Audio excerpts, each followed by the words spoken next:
We were just talking about the burning of cash with the Acolyte, but that wasn't the only investment that Disney decided to burn money for, at least for Star Wars.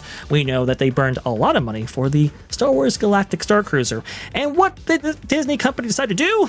They decided to put it in to Mandalorian and Grogu. Yes, folks, that is what they did. Here you go, the story from Walt Disney World News Today. Star Wars Galactic Star Cruiser referenced in The Mandalorian and Grogu. This by Shannon Ace, September 23rd, 2025. The new trailer for The Mandalorian and Grogu includes a reference to Star Wars Galactic Star Cruiser, the now closed Star Wars hotel in Walt Disney World. Wow, that's really interesting. In the Mandalorian and Grogu trailer, the above shot shows several glowing signs in Arabic, the universal language of the Star Wars universe. The shot is actually of a puddle, so all of the signs are upside down and mirrored. Below is how the image is flipped and mirrored so we can read those signs properly. You can kind of see what those look like here. It's very, very difficult to make out. If I enlarge this right here, this is the portion of the screen we're kind of concerned about right there.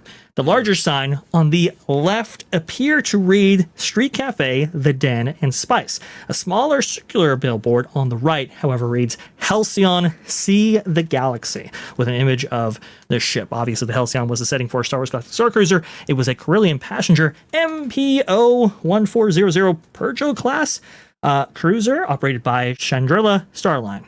There you go. It was commissioned in 241 BBY, continued to operate through at least the Battle of Batuu in 34 ABY. The story of the Star Wars Galactic Star Cruiser experience.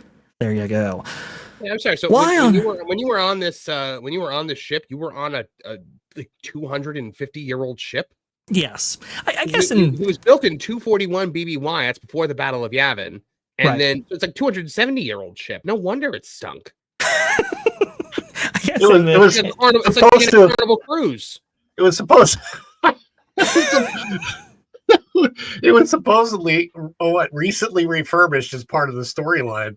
So was the poop cruise. Yeah, exactly. That ship's still out there in operation. That's true. That's a very good point there, Marvin.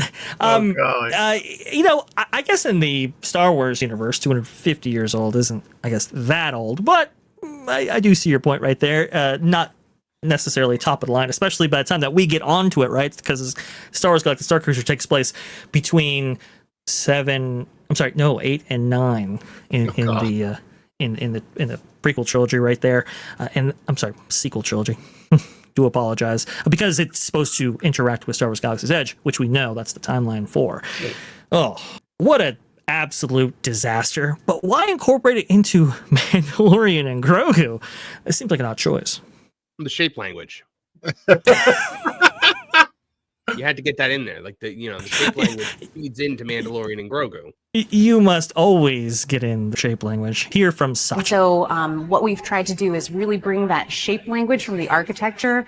But like what we love to talk about at WDI is shape language. And we often refer to shape language. There's such iconic shape language in Spaceship Reverie Attraction. We really wanted to make sure that we fused to that throughout the space. Shape language. Well, we like to talk about it at WDI because we are too incompetent to talk about anything else. If I ever get a chance to meet her, if I'm walking around the park, she happens to be there, I want to walk up to her and go, "Oh, hi, triangle, circle, isosceles." And she'll be like, "What are you saying?" I was trying to speak your shape language. Yeah. It's very, very clever there, Ron. Now, Ron, I want to go ahead and ask you, we know that they've recently replaced signage leading to the Galactic Star Cruiser, and we also know that these are going to be converted. Oh, go ahead, please. I just said finally. Yeah, exactly. It stayed out there for 2 years. A long time. And we also know that the husk of the Galactic Star Cruiser is going to be used for offices for their new developments right here. You would think the company would not want to make reference to this, or maybe even Star Wars, because this was very much built with Lucasfilm. Sorry, I was just watching that clip of her putting the lightsaber down. yes. If you don't know, folks, the Jedi method. I ignite my saber and then I immediately put it on the ground. There was a retractable lightsaber effect that they developed especially for the Star Cruiser. I mean, they might have had an R&D for other purposes, of course, but for the Star Cruiser, that's when it made its debut. And from what I understand, it's almost like a tape measure, so it's kind of like brittle, like it's like you can't fight with it, and you have to hold it in a certain way so that it doesn't fold under its own weight, obviously. Why not just, like, after she ignites the lightsaber, have him like force push her down or something like that, so that she could get the other lightsaber? Like, because that would involve him getting heat on her. That would involve Rey actually taking damage in a fight. We can't, Marvin. We can't do that. There's no way. No one could have an advantage on the sacred cow for even a second. Correct. Can't do that. And look, I mean, you have to switch it out in some way, right? We know that there's going to be some effect, but to actually put it down the way she does, and I heard that they're working on it. Well, no need to work on that now, I suppose. When WDI, when the cast members for WDI go to work in this building, and maybe they're already working there, I don't know, because they've got all the construction starting at Hollywood Studios for Monsters. So is there like signage? Is there lunchroom? Do they have to eat blue shrimp? Is that part of the deal? We've got a lot of leftover blue shrimp in the freezer, so you gotta go through it all. That's probably part of the gig, and it's quite unfortunate. But I just think about that Jenny Nicholson clip where it's just the pillar, I think it's in here somewhere, but I don't know. I would think that you would not want to just forget this in the annals of history. Again, the company spent $1 billion on this. It is to date the biggest failure, I would say, under the Star Wars brand. Now, people might say Solo, people might say Acolyte. I get all that, but at least there was at least one could look at those, and maybe they have their fans, right? Maybe you can view them still, right? And maybe, Solo obviously didn't go anywhere, but I've heard people like Solo and so forth. This is something you cannot see. You cannot experience. It is just gone. It's completely gone. It's the only Walt Disney World Resort to ever fail. Ron, please.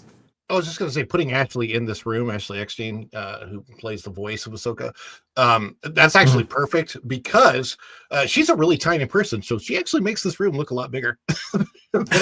That's true. Very small, narrow accommodations for sure. And we also heard of a company recently, actually, who I believe they develop themed rooms for like Airbnb mansions out there. Ron, you know what I'm talking about? Where you can stay in kind of these themed rooms and so forth. I think one of them developed a Galactic Star Cruiser room just for that, really? Which is a little bit bizarre in my opinion. But there are a lot of themed houses, like just privately owned, and who knows, some of them may be rented on Airbnb, and there's like two or three other of those home like sites. But what's interesting about that is if you are a Star Wars fan, for example, and you could actually rent the entire house for a week for way less money, like a Star Wars themed house, like throughout. I know Marvin knows what I'm talking about too. Mm-hmm. Maybe 5 miles from Walt Disney World, like just you're right around the corner. You're staying at the house, Star Wars themed. The entire week would cost you like maybe half the price of 2 nights in this thing, right? For your entire family. It's crazy. Again, these are all reasons why not to put it in your new, Mandalorian Grogu movie in order to hype up. I think the one thing that is kind of still working,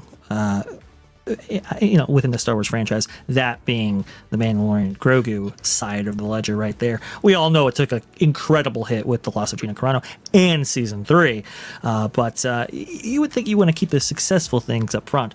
I guess for Lucasfilm and for Star Wars and Disney, they don't mind making reference to their $1 billion blunder. Thanks for watching That Park Plays News.